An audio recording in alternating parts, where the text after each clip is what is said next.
Naglabas na ng arrest warrant ang Davao City Regional Trial Court laban kay Pastor Apollo Kibuloy. Nakahanda naman daw ang Davao Police mula pa noong unang iutos ng Senado na ipadakip ang Kingdom of Jesus Christ founder. Magbabalita si Bril Montalvo. Humiling na ang Senate Sergeant at Arms ng tulong sa Davao Police para maaresto si Kingdom of Jesus Christ founder Pastor Apollo Kibuloy. Ayon sa Police Regional Office 11, March 28 pa nila natanggap ang memorandum mula sa Camp Crame. Nag-fail kasi siya mag-appear after the series of subpoena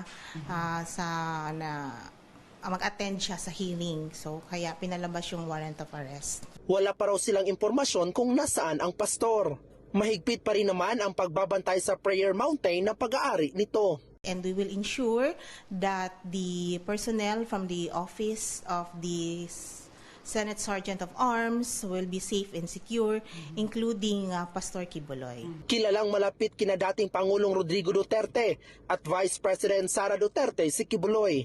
Pero nang matanong si Mayor Sebastian Duterte tungkol dito, Dili ko mag-comment, anak. Dili ko mag-comment. Ilang trabaho, bahala sila.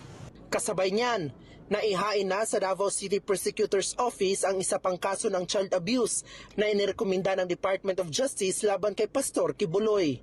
Naraffle na ito sa Regional Trial Court Branch 12 sa sala ni Judge Dante Baguio. Para sa 1PH, Bril Montalvo, News 5. At kaugnay ng balitang yan, live na magbabalita mula mismo sa Davao Regional Trial Court, si Bril Montalvo. Bril, ano na ang detalye nitong mga kaso laban kay Kibuloy at available ba ang mga ito?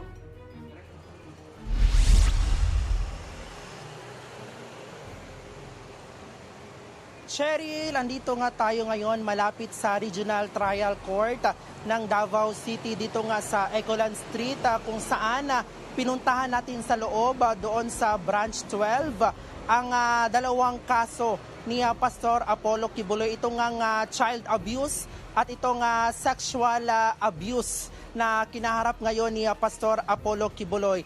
And ayon nga sa korte ay March 14 pa inilabas itong warrant of arrest ng Branch 12 ng Regional Trial Court sa sala ni Honorable Judge Dante Baguio. Ito nga dalawang kaso pero nag-file ng motion for reconsideration ang kampo ni Pastor Apollo Kibuloy. Pero ilang araw ang dumaan ay walang natanggap na itong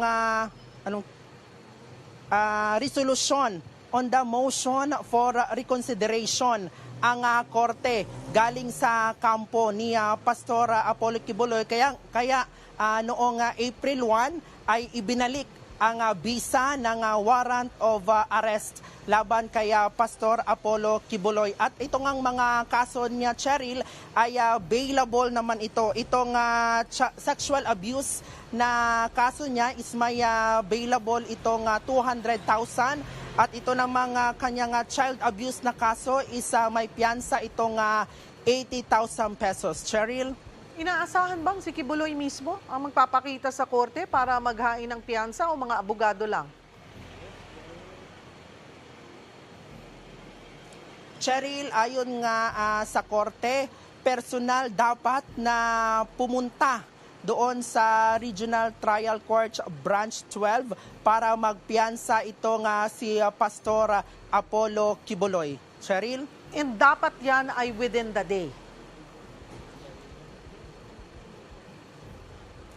Cheryl, wala namang sinabi ang korte kung kailan or walang timeline nga or grace period ang korte kung kailan mag-bail itong si Pastor Apollo Kibuloy. Bata, inaasahan nila anumang oras ngayon or ngayong araw or ngayong linggo ay magpapiyansa itong si Pastor Apollo Kibuloy. Cheryl?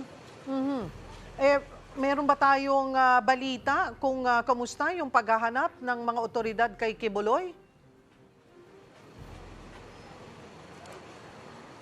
Sa ngayon nga, Cheryl, ay nakausap natin ang Police Regional Office 11 at sabi nila is wala pa silang alam kung nasaan ngayon si Pastor Apollo Kibuloy. Cheryl?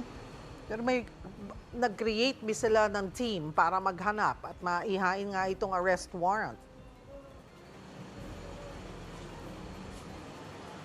Cheryl, may naka-standby na team ng pulis for possible arrest nitong kay Pastor Apollo Quiboloy. So isi-serve nila itong arrest warrant kay Pastor Apollo Quiboloy sa kanyang mga kung saan siya posibleng na narito dito sa Davao City, kagaya na lang ng kanyang kingdom doon sa Buhangin at sa kanyang prayer mountain doon sa Tamayong dito sa Davao City, Cheryl. Kailan daw nila balak puntahan si Quiboloy?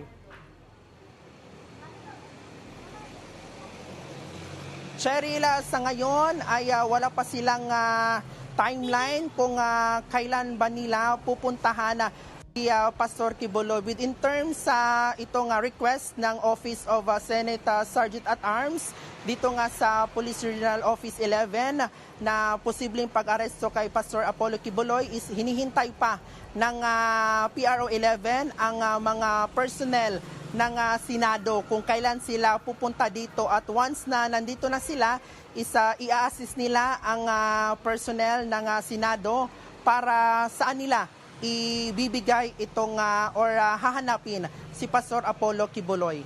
Cheryl? Alright, maraming salamat. Daghang salamat. Bril Montalvo.